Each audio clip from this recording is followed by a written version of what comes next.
আমি গতকালকের একটি জরিপে দেখলাম যে আমরা বাংলাদেশ থেকে বিশ্বের নানা প্রান্তে প্রায় 1 থেকে 1.5 কোটি মানুষ নিজের মাতৃভূমি ছেড়ে, নিজের আপনজনদেরকে ছেড়ে বিদেশের মাটিতে থাকি।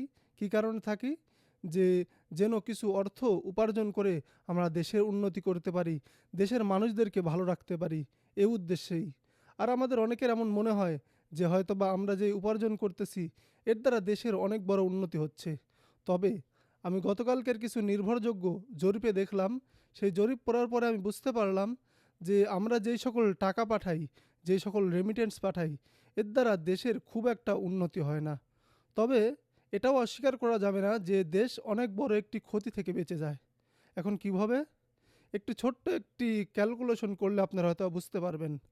আমি গতকালকের একটি জরিপে পড়লাম যে বাংলাদেশ থেকে গত 24 এবং 25 2 বছরে রেমিটেন্স গিয়েছে প্রায় $30.33 বিলিয়ন। আর বাংলাদেশ থেকে একটি জরিপে আসছে যে বাংলাদেশ থেকে বিশ্বের নানা দেশে দুর্নীতিবাজরা দুর্নীতি করে টাকা পাচার করে প্রতি বছরে আনুমানিক প্রায় 15 বিলিয়ন ডলার। সো এই $15 বিলিয়ন যদি প্রতি বছরে দুর্নীতিবাজরা বিশ্বের নানা দেশে পাচার করে, তাহলে 2 বছরে দাঁড়ায় $30 বিলিয়ন।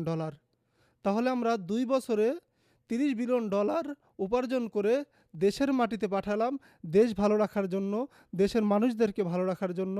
আর দুর্নীতিবাজরা এই 2 বছরে দেশের টাকা বাহিরে পাচার করে বাহিরে বেগমপাড়া তৈরি করতেছে, বাহিরে নিজের বাড়ি গাড়ি ব্যবসা বাণিজ্য তৈরি করতেছে। তাহলে আমাদের এই এত বড় অ্যামাউন্ট, এত টাকা, এত কষ্ট করে পরিশ্রম করে দেশে পাঠাইতেছি দেশের উন্নতি করার জন্য, কিন্তু দেশ তেমন একটা বেশি উন্নতি হচ্ছে না।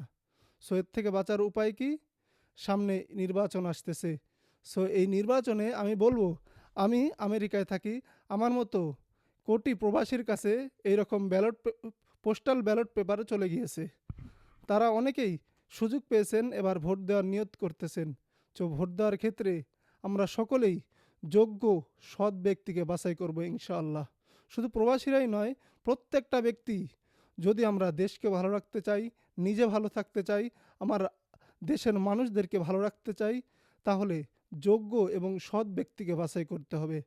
সো যোগ্য এবং সৎ ব্যক্তিকে আমি বাছাই করব কিভাবে? আমাদের প্রত্যেকটা এলাকায় কে কে দাঁড়িয়েছে নির্বাচনে, এবার এমপি প্রার্থী, সকলেই আমরা জানি। যদি না জানি, আমাদের জন্য জানা অনেক সহজ। সো আমরা দেখে যাচাই বাছাই করব, দেখব প্রত্যেকটা নেতাকে, যেই নেতা ভোটে দাঁড়িয়েছে সেই নেতাটা কেমন, তার তার উপরে পর্যায়ের নেতা রয়েছে, তার দল রয়েছে, সেই দলটা কেমন, তার যে সকল কর্মীরা রয়েছে সেই কর্মীরা কেমন। এই সকল বিষয় যাচাই বাছাই করে আমরা এবার যোগ্য এবং সৎ ব্যক্তিকেই ভোট দেবো ইনশাআল্লাহ। তাহলেই দেশ ভালো থাকবে, দেশের মানুষ ভালো থাকবে, আমিও ভালো থাকবো, আপনিও ভালো থাকবেন ইনশাআল্লাহ।